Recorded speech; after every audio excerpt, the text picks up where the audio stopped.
2010 के Commonwealth game के महिला रेसलिंग के फाइनल में इंडिया और ऑस्ट्रेलिया के रेसलर आमने सामने थे।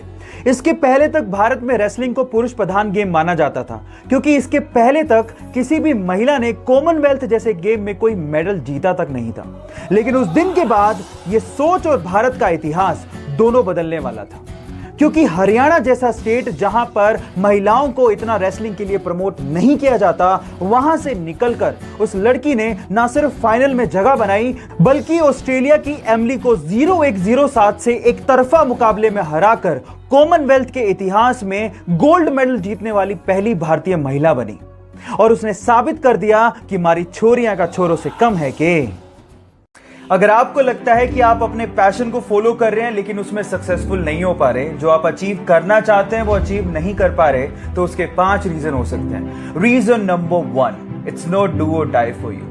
बहुत सारे ऐसे लोग हैं जो ऐसा सोचते हैं कि वो अपने पैशन को वीक में स्पेयर टाइम में 1 या 2 घंटा देख के कंप्लीट कर लेंगे, तो पॉसिबल नहीं है। इमेजिन कीजिए कि कोई आपकी कनपट्टी पे एक बंदूक रख दे और बोले कि आपको ये काम करना है, then what will you do? You will definitely find a way. आप जरूर उस काम को करोगे। बस ऐसा ही डू और डाई का पैशन चाहिए गाइस।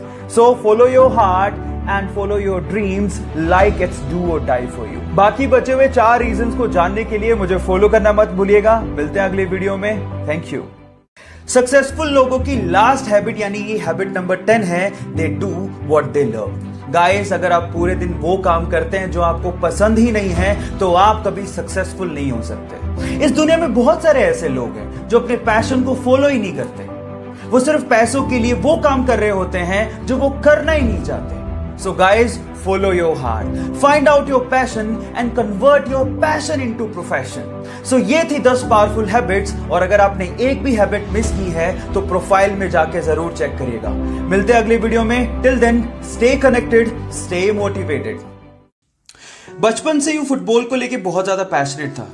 उसका सपना था कि वो प्रोफेशनल फुटबॉल प्लेयर बने। लेकिन वो कहते हैं ना कि किस्मत कोई भी बड़ी चीज इतनी आसानी से नहीं देती। कुछ ऐसा ही हुआ। अचानक से उसे पता लगा कि उसे ग्रोथ हार्मोन डेफिशिएंसी है। मतलब कि उसकी फिजिकल ग्रोथ नहीं हो सकती, वो बोना ही रह जाएगा अगर उसने $900 पर मंथ का थेरेपी नहीं करवाया तो।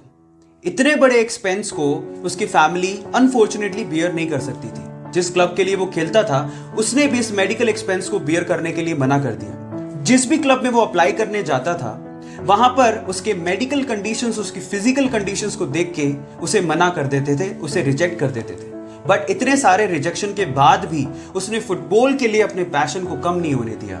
फाइनली किस्मत के दरवाजे खुले और एक बहुत बड़े football club, Barcelona football club ने उसे इनवाइट किया और कहा कि अगर वो उसके टेस्ट सेशन को पास कर लेता है तो उसके मेडिकल एक्सपेंसेस को वो क्लब बियर करेगा। जब पहली बार वो टेस्ट सेशन के लिए ग्राउंड पे उतरा तो बहुत सारे फुटबॉल प्लेयर उसके बोने कद को देख के हैरान रह गए।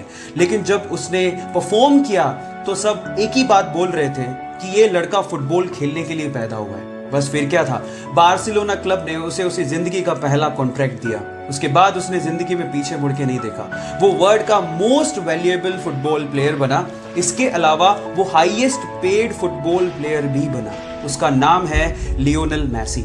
गाइज, एक बार किसी रिपोर्टर ने उससे पूछा कि उसकी ओवरनाइट सक्सेस का राज क्या है, तो उसका जवाब आप लोगों को सुनना चाहिए। उसने कहा कि इस ओवरनाइट सक्सेस के पीछे 17 साल 114 दिन की कड़ी मेहनत है। उसके बाद वो यहां तक पहुंचा। सो गाइज, इसीलिए कहते हैं कि सक्सेस ओवरनाइट नहीं मिलती। उसके लिए आपको कड़ी मेहनत, बहुत ज्यादा हार्ड वर्क, पैशन के साथ करना पड़ता है, पेशेंस रखने पड़ते हैं। और अगर आप में वो पेशेंस हैं तो आप भी रिकॉर्ड तोड़ ही दोगे। So guys, stay motivated, focus again.